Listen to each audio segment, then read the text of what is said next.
Action. So, Slingin Dirt Media, DJ Smollett here in the shop with Jimmy Morris and MB Customs. Man, this place is huge. Jimmy, thanks for having me. You betcha. Yeah. Man, I really didn't realize this place was so big.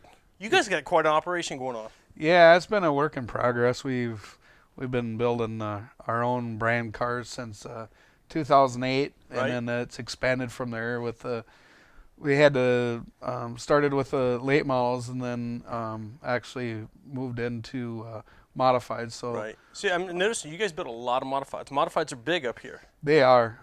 It was kind of crazy for a while. I would say probably in 2010. 2011, a lot of tracks dropped to late models around here Right, because they right. thought it was too expensive, Yeah. and actually moved into having the modifieds as their premier class. Well, Right. at that time, we were getting quite a few requests for building modifieds, so we said, let's build a modified and see what happens See if here. you can make it go fast. Yeah, and really it was a scaled down version of our late model, and they took off really right off the bat. We had quite a bit of success with it. Actually, Lance Deem out of Illinois he had the second one, I guess, and then Blake Jetbig had the first one, and we had success right out of the gate. So Right. a lot of it was just kind of a snowball effect. A lot of people were, it was just kind of caught eye of, oh, this is a different looking car, Sure, and, sure. and then created a lot of interest there. Yeah. So the modifieds there for a while got to be kind of our mainstay. Mm-hmm. Still built a fair amount of late models, but it was just it was kind of a weird few years, and now it's kind of balanced out again. More tracks are coming back and running late models. Sure, sure. So there's more interest around our area. Like than what any we were. successful business, you got to be able to adapt in what is your need. you know? Right, So right. switching from late models to modifieds and now being able to do both. Yep. How many cars you guys putting out a year? We do right at 50 modifieds and 50 late models a Okay, year. so you're right around 100 cars. Yep, That's pretty good. So it's definitely, we're not the biggest builder in the world, but Right. we're definitely not the smallest. But Definitely not the smallest. We do a lot of turnkey cars, and then we do a lot of reconditioned cars Okay. throughout the winter. So we a have lot of a lot of repairs, a lot of clips, things like yep, that. Yep. So we have chassis repairs, body repairs, going through their cars, basically making it a one-stop shop. Sure. So the shop is busy with new cars and reconditioned cars all year long. Right, right. So away from the business, let's talk about how did Jimmy get started? How old were you, and what got you in dirt racing? Well, it was kind of crazy. I started when I was 13, but it was just something that I got to go to the Yeah. local track. I was always into something with if I could go fast on a tractor or the lawnmower or the three-wheelers, four-wheelers, what have you. Yeah, whatever it was. We would go on to them, and anyway, it was just something that I always wanted to do. Sure. So we were definitely something that I was pushing and wanting to do, and then Right. my parents weren't real excited about it at first, and my brother was a part of it, and obviously a big part of it. So I he thought I helped. read somewhere like when you started, you and your brother were taking turns at it or something. We did. We drugged his car down out of the woods and built a street stock bomber car, whatever you want to call it. What kind of car was it? It was Street stock bomber. It What was a it? '63 Galaxy, is what it was. Okay. So my dad helped a guy down the street, helped him build the car, and was part of the pit crew. And they had this car, and it was actually too new for when they were supposed to run it. So Right. it sat in the woods forever. And I had a couple Chevys that I found that I wanted to build into street stock, and my dad was a big Ford guy, so he's like, if you're gonna use our shop, it's gonna have to be a Ford. So it was definitely more of a challenge because just having all the Ford parts, whatever Yeah. about it. But so we built a street stock when I was 13, and I drove, my brother drove, Yeah, so it was kind of crazy. We built the first one we built. It had an adjustable seat in it because I was shorter than him, and I don't remember what the seat was out of, but we used this seat bracket and made it so that we could I could adjust it back and forth. Well, Sure. when we first got it running, I always thought it was cool because all the late model guys had these steering wheels that you'd pull off and put on the roof. You didn't have to do that when you got an adjustable Yeah, seat. well, anyway, so I was, in and out of the car, pulling the seat off, pretending I was this late model driver, with the cool taking off the steering wheel.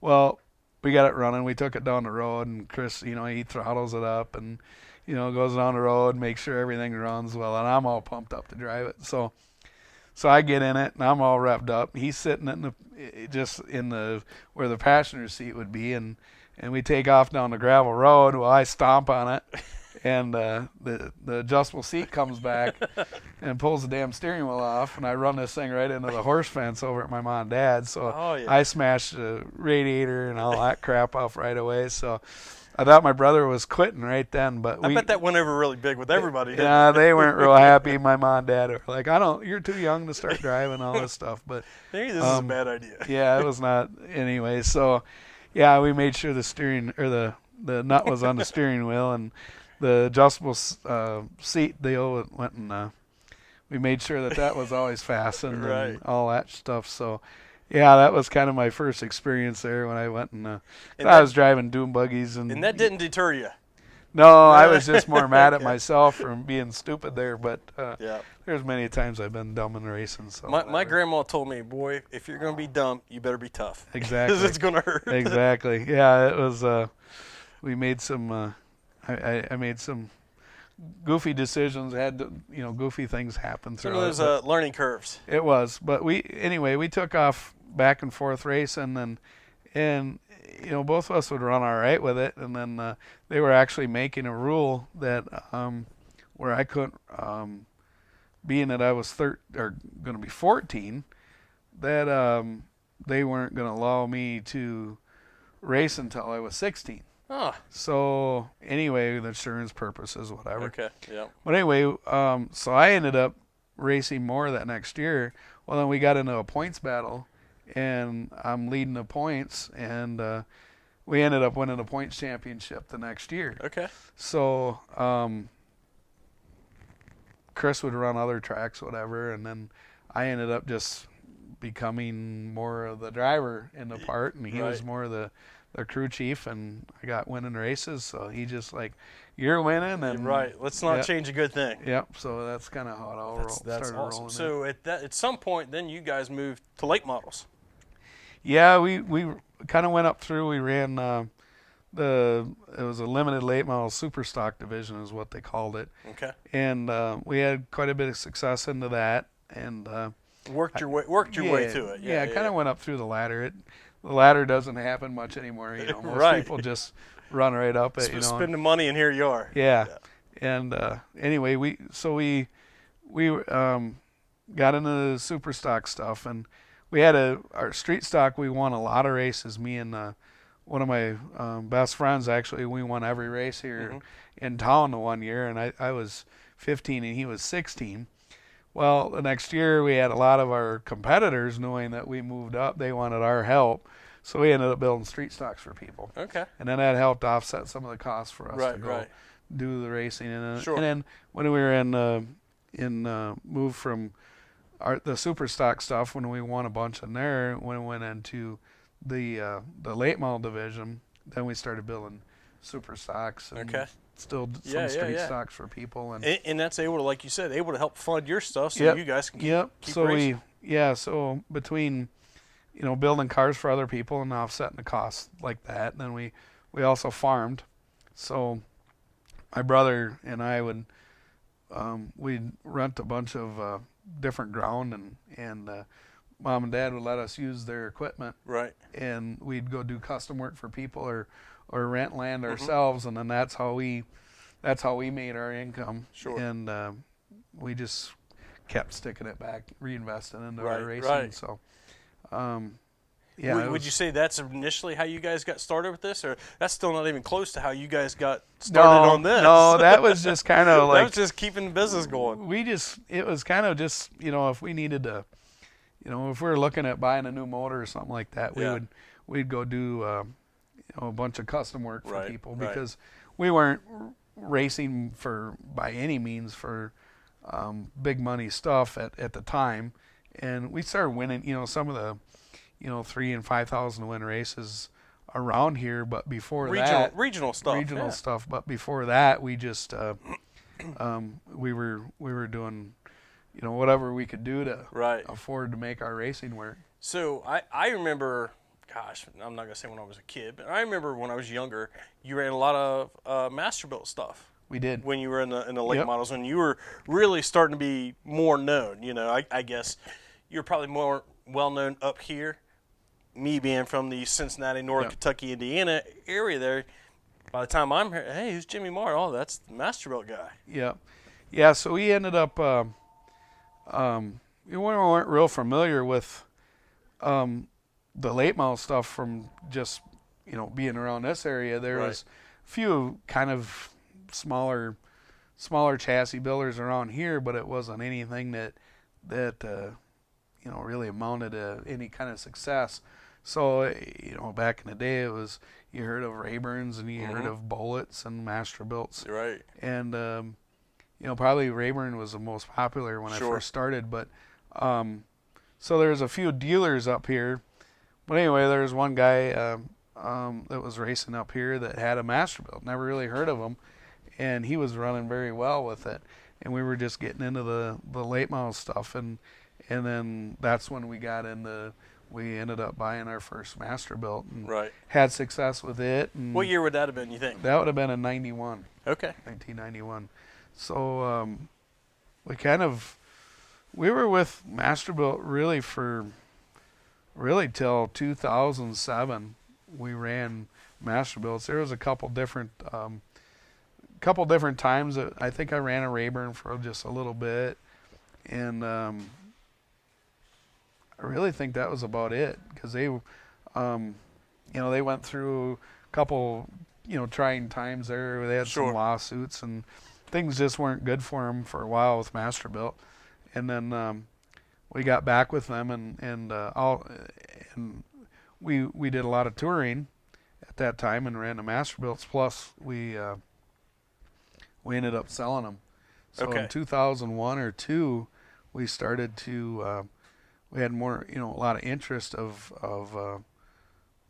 people getting cars from us up in this area, and So you become a Masterbuilt dealer as Masterbuilt well. dealer up Okay. here, and we sold like the first year we sold 12 cars, and then which was decent, and Sure. then we won a bunch of championships up here. So the next year it snowballed from there, Oh, okay, and it really it was good. I mean, it really turned into a really good relationship Right. with them, and like with anything, I mean, there's always a change, which wasn't really, we didn't really want to do anything different, but they were, in a different time in their life where things were slowing down a little bit for them to maybe not be involved with it as much. So then we didn't really ever want to go, jump into different chassis. So we had ideas that we wanted to do to make our own cars. Right. And so at that time, Brian Burkhofer was running, we were good friends, and he was running Rockets at that time. We were running Masterbuilts, and we always wanted to build a car together. Right. So the first cars, Brian had input into it, we had input into it, and then both me and Brian helped my brother build our first Yeah. MB cars. So So that's where the MB started out. yep, yeah, it started out right here. I Nice. was born here in So Wisconsin. what year was it again? You remind me. I remember when you won the Dream. Yep, And that was a Masterbuilt. that wasn't a big rig that you guys had there. No, Yeah, no. if I remember, that was just a little dually pickup truck and enclosed trailer. It was pretty crazy because we won the year before. We're kind of coming into our own where we could compete against the the higher level professional racers, Right, if you right. want to say. And we won a bunch up here, and they had the Outlaw Nationals at Cedar Lake, and we beat out a bunch of the top tier drivers, or the traveling tour drivers, Sure. however you want to say it. Um, and and then we had some success down south that fall in '96, and I really wanted to start, traveling more, and I wanted to get to the Dream and all that, but the Dream fell right on the time that we were Right. doing all our springtime planning, and that was for up here. We're pretty good sized farmers, so for us to leave was not the right time to do that. Well, I talked to a bunch of our neighbors and friends to help my dad with the planting. With the farming, and So we left that Thursday night, and my dad would go nonstop. He never quit farming. Yeah. But anyway, we left that night, drove all night, got there the next morning, and I mean we were all tired, and then it kind of in a good way, I guess they ended up raining it out Friday night. So time trials and all that stuff were done for Friday night. So they had just a Saturday show, and it all worked out in our favor. Won our heat race. And I thought I remember hearing the story like you guys almost didn't come. yeah, we were just about didn't happen where we didn't get to go, and it worked out. It worked In a out. good I mean, way. we were down there. We drove down there. Had no extra tires, nothing with us. Bought everything down there. Had you ran there or been there before? I've been there a couple times, and we ran all right. Won some heat races, but I was never really, didn't have a car that, or myself, probably more than anything, being where I felt like we were contenders. And I felt like we had the car, and I felt like I was kind of in tune to be able to run up towards the front of it. So I was a little frustrated not being able to go. Sure. And then, maybe there's a little bit of extra incentive to, with us able to get off the farming, and just had, we were fortunate with some luck and everything else in between. But we were running right towards the front of the heap of everything, so it wasn't like we just fell into our laps. But it's, I mean, the Eldora is one of them places that there's only a few that just can say they can go back there every year and really have a chance to win it. Right. And otherwise, guys, they need some luck to go their way. The heat races and everything else to qualifying. Everything's got to go your way. Especially at that place. And it was just one of them nights that everything did go our way. So now, was that the same year? Like I said, I mean, it stood out in my mind. I knew you'd want to race, and and it always stands out. There was the big controversy with the '66 and the Zero car. Was that the same year? That was it. I didn't realize that was the same year. Yep. So it was kind of crazy that. So did you have a front row seat for that? Yeah. So the year before, Fry goes up to Cedar Lake, and Bill Fry's up there, Boggs is up there. I don't know if Bloomquist is up there or not. Moyer was up there. I mean, a lot of top tiered traveling guys. You're touring guys, yeah. And Fry comes up there, and something was just odd because Fry would always usually talk, and his car was out, and his car was like never out, and he was never talking to anybody. And he goes out there, and he just drives right to the front, and I'm leading this thing, and he drives by me like I'm standing still, and Boggs spins him out, and anyway, come to find out, here he's driving around with that 4-wheel drive car, so it ends up screwing the front end up. Well, I pass him back, win this race. Well, the next year he goes to the Dream. Same damn thing. Okay. He's got the same car, and he's driving to the front right on the bottom. Well, Fry never drove the bottom. He was always bonsai on the top. He's driving around the bottom, and it was just like an odd, never was like, it just didn't look like a typical car going around the track. So you said, let me make sure I caught this. You said a 4-wheel drive car. Yeah. Okay. Yeah, like front tires and the back tires were spinning. Like it's an all-wheel drive car. Yeah. Okay. So anyway, Bloomquist spins them out. Oh, okay. Same damn thing happens. Well, then, what if him and Fry get into it, and then he gets disqualified. Bloomquist is leading it, and I'm in third, and he has fuel pressure problems. Bloomquist does. Right. And I'm in second at that time. He's got fuel pressure problems. He pulls in, and You're like, what all of does a that sudden mean? I'm like, oh my God, I'm leading this thing. Well, there's no, you don't know how many laps there is. There's no Right. There's no nothing. scoreboard at this time. No scoreboards. There's nothing out there to indicate where you're at. So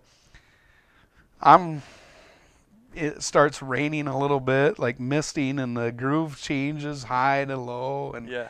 I'm kind of like trying to, typically that's a higher line track. Yeah. And I'm running around there, and I think my car's pretty good. And I'm like, well, just don't screw up. Drive it hard, but don't drive it so hard that you're gonna go and break something on it. So Sure. anyway, here comes Barnett, and he's dive bombing and me, and hell, we had a good race, and it was, I don't know how many laps that I actually led it. It had to been 70, 80 laps, whatever, something like that. Anyway. I'm just kept saying, man, if I screw up here, this is a major mistake. But, and Steve, he drove way cleaner than anybody drives these days. So it was actually a good side-by-side race. Anymore, somebody else would have just come in there and cleaned you out and been on their way. It's a racing deal. It's just saying that I Yeah. guess they consider that racing. But Yeah. anyway, so we won that race, and it was just like I say, everything just worked out good for us. The stars just lined up. Everything as you just, could say. I've had some that we've lost because of just stupid luck, and we've had some that we won because of somebody else's that stupid is luck. racing. You're gonna have good luck, and you're gonna have It bad is what luck. it is. Yeah. You just be happy that you won it. I won the dirt track world championship in 2009. And literally the last 4 laps, my car was really good before that, and all of a sudden it starts acting weird, and I'm like, oh no, I'm having a flat tire, yeah, right rear tire, and I hold on, I win this thing, and literally drive across the scales with the right rear tire flat. oh And I'm thinking if they would have been a caution or something, yeah, you were done.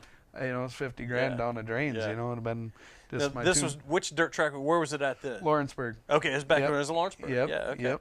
Because I know that one's moved around a few places. It's I knew, moved around a little bit. back when it was it was KC, which is now KC. Atomic. Yep. I can remember Bardstown and Been Lawrenceburg, Yep. Portsmouth now. Yep. Well, I guess now No, we're talking it's about going to Eldora with it. Eldora, no, yeah. So that'll be pretty cool. That's better than that other track. I have for the life of me, don't understand why that track was the host of it, but Yeah. it is what it is. I always thought Lawrenceburg was a great track. And, Yes. I liked racing there, not just that race, but we went there a couple other times, and I really liked it. Yeah, there's I feel like a lot of guys have this love-hate relationship with Lawrenceburg. They either love it or they hate it. There's no guys that's just like, it's okay. They either love it or they hate it. We've got guys back home that are like, oh man, I love it. I wish they run late models every week. We'd be there every week, And then there's guys that's like, oh man, I really dread that place. Yeah, no, I always thought it was good. It's always how it gets prepared, but I mean, I thought it ran and raced pretty well. Yeah. So Now you've won a big one at Florence as well. won. You got the North-South. Yep, won the Trophy. North-South. We've been in contention different times, but we only got one there, and then I've elected to. I've had other things going on, so I haven't been back to it for a while. I think the last time I was there, one of them I got a second or a third, and then one O'Neill wrecked me one of the last ones I was there. So whatever there. So. So you've definitely got some big wins. Is there a couple of those big ones something didn't go your way, you thought you could have won and maybe didn't, or man, you wish you could have got that win and it didn't? I've had this again. It's been you just have stupid things happen that you think you go through everything on the race car, and you just have that one little thing that Right. happens. We had a I led a lot of laps on another dream race at Eldora. I don't remember what year it was. It was later here, and anyway, I had the rear end plug.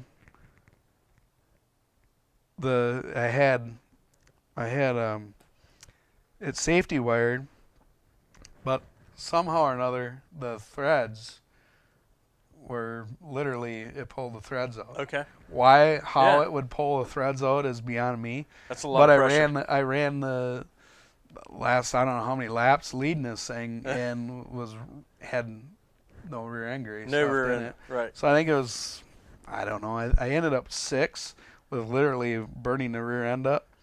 But we were in contention of winning this thing with like less than 20 laps to go, and I was like, you just That one could have slipped away. yeah, Right? and I've had that luck at Eldora. It's kind of been a love-hate place for me, but it's it's demanding on everything, and you just never know what It's stupid a stuff can hard on happen. equipment as well. It is 100% hard on equipment, but that one, and then we've had a few other ones that I felt like I felt like other than just a couple dumb things that happened during the race that kind of slipped away from me as far as having a car that was a dominant car at Cedar Lake. I had it a couple different times at the All-Out Nationals, and just had some stupid things happen that it was just dumb. Just racing. Yeah. So Do you have you've raced for a number of years? Is there a particular win that is like, man, that one meant the most? Or that's kind of, everybody has that question, but it's like, man, that there's got to be something that's just really, is there one that really stands out as, man, that I'm glad I got that one? well, there's a lot of them that I feel have been that way. That maybe you've been the underdog of not knowing if it was going to happen, and at Florence when we won that one, that was a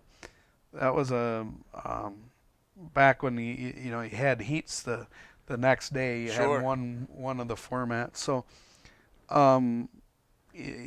where you ran the heats on Saturday and the features on Saturday, and we come from way back in that. You just barely made the show because of the invert. Right, and completely different format. Yeah, and the track was, it was known for when it was super slippery out, and we were able to I think we 14th or 15th we come up through and passed O'Neill on the last lap, which is he was very good there, and to be able to catch him and with no cautions. It was a 100-lap caution-free event, so to be able to come from behind and win that one, 50 grand there, that was cool. Yeah. We've had a couple times down in the topless 100 that we've been able to just have, started out, had some dumb luck, and be able to pull through it and still win. And Lernerville was a big win. Cedar Lake's been, probably not just one. A combination of all of them. It seems like there's a good story between all of the races. Yeah. So you've fully retired now. Fully retired. I'm gonna test. Still go to the tracks and test and hop in the car and test there. But as far as you got a couple of boys that race now. Yeah, I got Sammy. He's more full-fledged focus into the racing. Okay. Taylor's doing a little bit of go-kart stuff and he's getting there. He's not there. Yeah, he's into all the sports stuff. He's kind of more of the gifted athlete there. He's a quarterback and good at the baseball stuff and good at basketball. Right. So he's focused more on that, and then he gets in a go-kart or the wing cart, and he runs good in that. So he's kind of gifted. So he's got a little bit of Mars in him. He does good, and then so it'll be fun to work with them, and then we got guys at the shop here that a bunch on the racing, and then Dustin is Dustin is Sorensen's going to be our driver this next year, so Okay. that's going to be pretty cool. Now he's got the 58 car. That's AJ. Oh, that's AJ. AJ Okay. AJ runs. There's a lot of cars here. Yeah, there's a lot of cars here. So AJ kind of had, we're all a part of everybody's program, but AJ works out his cars here. Uh-huh. He manages one part of the shop here. Okay. Takes care of a bunch of, he's one of our right-hand guys. Mm-hmm. He's a big part of it. Sure. Here, we got James Yossi races. We got a Mark Hessler race. We got a lot of guys that race out of here. Yeah. And Aaron was walking me through yeah, and yeah. showing me some stuff and said, "This is a racer. This guy's a racer." And it's like, Oh, yeah. That's Yeah. successful for business when you got guys in the business. Oh yeah, well their passion is for it. Sure. So I don't know a racer that's not really passionate exactly, about it. exactly. So it's I got some guys that just work here and it's their regular job, and then I got other ones that are, if they're not building race cars or building a pit box or they're building this, building that here in they're the shop. fabricating, building something. Yep. Yeah. So it's pretty cool. We got a pretty good core group of guys here that Good deal. keep it going. But no, Dustin, Dustin Sorensen, he won the USMTS National Championship, that $100,000 to win Awesome. modified deal. Yeah. And he's raced the late model stuff. I've had him test with me in the late model stuff, and I mean he just knows every aspect of the racing and knowing how to win in it. And he's not just a driver. I mean, he'll get in there and work his tail off. Right. That's a key important key component when you got somebody that can do that and get in and give you valuable information 100%. that you need. If I need him to drive it one way, he's going to drive it how he needs to drive to win. He's not good. He's just not a one-dimensional driver, which is, if I need him to go bang the boards up on the top and get it done, he will do it. He can drive like Josh Rice, or he can go down and run the bottom like Dennis Erb Jr. So he's kind of the real deal all the way around. Nice. And that's, again, man, that's great to have absolutely. guys like that. Absolutely. Good deal. And if he does knock the car apart, he'll help fix it. He knows how to fix it. Just laugh about it, and he's real respectful with everything that we have, and I'm excited to see how he does behind the wheel. Good. Well, I tell you what, Jimmy, I appreciate this. Has been a great opportunity for me. I love getting in and talking to different drivers, and this is just getting a step outside the box. We're definitely going to try to get some of the bigger name guys and and get some of their stories and get it out there. And it just it's a great opportunity for me. I appreciate it. Yeah. Before we wrap up, is there anybody else you need to thank, or maybe that didn't get mentioned, to just help you get to where you were? Man, there's so many people. I know it's hard to have. I almost need to have myself a checklist, but when I do that with guys at home and episodes, guys, the first thing they do is they turn around and look at their race car and I know it. Yeah. And I'm guilty. I mean, I got a lot of people that there's so many people, and from old sponsors to new sponsors that people dear that have touched me. I mean, sure. With my whole family, both my mom and dad, my brother Chris, my wife, my kids, Jeff Harrison, AJ, all the guys at the shop. Dave Deppie passed away a couple years ago. Is a huge part of us. Mm-hmm. What we've did here. TL Sins, Todd Sins, Joe Kai's, Kai's Chevy Town, Jim Gummerson at Mid States, Von Veit with the Veit companies, Billy Schleeper with Pro Power.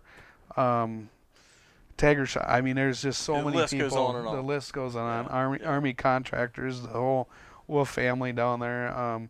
There's just so many people that have helped us along the way. And the crazy thing is the people that have been a part of it when you've actually needed the most help. Yeah. That's the ones that you always remember. That's dear to your heart of the support that they've given us. So, we never claimed to be some big superstars. We've been able to be on the big stage of a handful of tracks, and I'm just same street stock dipshit I've always been. So it's all cool.